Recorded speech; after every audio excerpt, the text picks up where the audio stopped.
विवाहदिनमिदं भवतु हर्षदं मङ्गलं तथा वाञ्छक्षेमदं विवाहदिनमिदं भवतु हर्षदं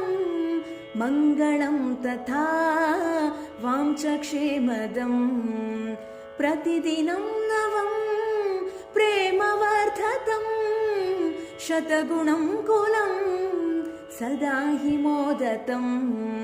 प्रतिदिनं नवं प्रेमवर्धतं शतगुणं कुलं सदा हि मोदतं लोकसेवया देवपूजनं गृहस्थजीवनं भवतु मोक्षदं लोकसेवया देवपूजनं